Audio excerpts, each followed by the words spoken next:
ये देखिए city park corner side में मंदिर से चौथी गली के करीब में एक छोटा सा पार्क है। हालांकि पार्क तो कई हैं, सिटी पार्क का नाम ही रखा गया पार्कों की वजह से, इसलिए यहाँ पर पार्क ही पार्क हैं। किंतु कुछ लोगों को प्रकृति में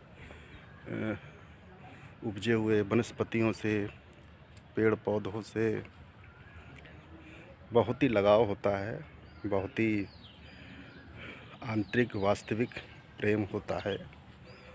और एक व्यक्ति की प्रयास से जब ये पार्क इतना सुंदर हो सकता है तो सभी लोगों के सहयोग से सुंदर क्यों नहीं हो सकता है। यदि किसी के पास वक्त नहीं है, हालांकि वक्त एक ऐसी चीज़ है दुनिया में सबसे अनमोल, कोहिनूर हीरा से भी अमूल्य वक्त की कीमत होती है।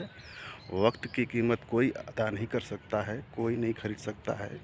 किंतु यदि आप किसी भी चीज़ से इस संसार में प्रेम करते हैं तो दान के रूप में कुछ न कुछ, भले ही चाहें आप 100 रुपये या 200 रुपये या 300 रुपये या स्वेच्छा से 50 रुपये भी यदि आप प्रकृति की सुंदरता के लिए दान स्वरूप देते हैं तो निश्चित तौर पर एक पार्क ही नहीं बल्कि सिटी पार्क में जितने भी पार्क हैं वो बहुत ही सुंदर सुसज्जित भवन के रूप में विकसित हो सकते हैं। बहुत कम लोगों को पता है, यदि आप पौधों से प्रेम करेंगे तो पौधे भी आपसे प्रेम करेंगे। इनमें भी जान होती है, ये भी हंसते हैं और मुस्कुराते हैं और रोते हैं। हालांकि इनके प्राकृतिक स्तर पर माई बाप, सूर्य की किरणें, जल, हवा और बहुत ही सूक्ष्म जो कि घास के अंदर जीव होते हैं, वो इनसे आँख मिचौली किया करते हैं। उन्हीं से ही अपनी मन की बात कहते हैं। इस संसार के अंदर भाषाएं तो बहुत हैं, हज़ारों की तादाद में भाषाएं हो सकती हैं, किंतु भाषा सिर्फ मनुष्य जाति के लिए वर्ण के माध्यम से, स्वर व्यंजन के माध्यम से एक संकेतात्मक रूप में विकसित की हुई एक खोज है।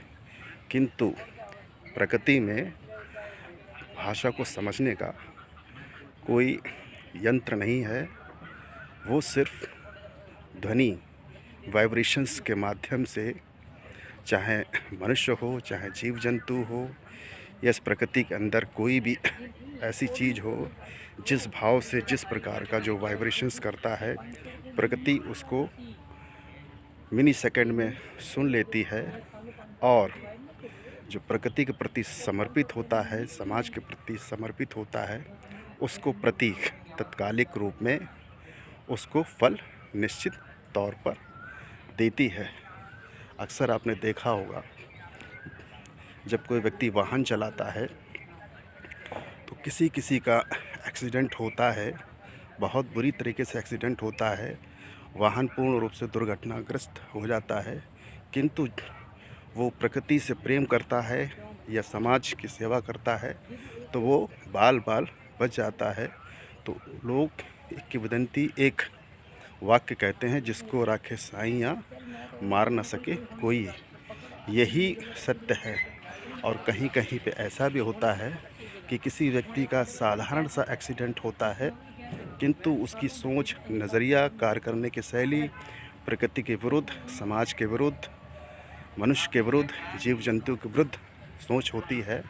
तो उसको उसकी मृत्यु तक हो जाती है या नहीं भी होती है तो लाखों रुपए खर्च हो जाते हैं और उसके बावजूद पूरी ज़िंदगी भर वो एक आंशिक विकलांग की ज़िंदगी जीता है। इसलिए मित्रों, हमारा सभी लोगों से निवेदन ही हम कर सकते हैं, ज़बरदस्ती नहीं कर सकते हैं। जहाँ तक हो सके प्रकृति से प्रेम करें। और ये देखिए वास्तव में प्रकृति का नज़ारा क्या है। इस संसार में जो भी आया है वो हंसने के लिए आया है, कुछ देने के लिए आया है, ना कि कुछ छीनने के लिए आया है। आनंद के स्रोत विभिन्न प्रकार के हो सकते हैं, किंतु कोशिश यदि की जाए किसी को कुछ देने के लिए तो निश्चित तौर पर प्रकृति आपके पूरे वक्त पे मिनी सेकंड में आपकी मदद करेगी। ऐसा मेरा व्यक्तिगत अनुभव है।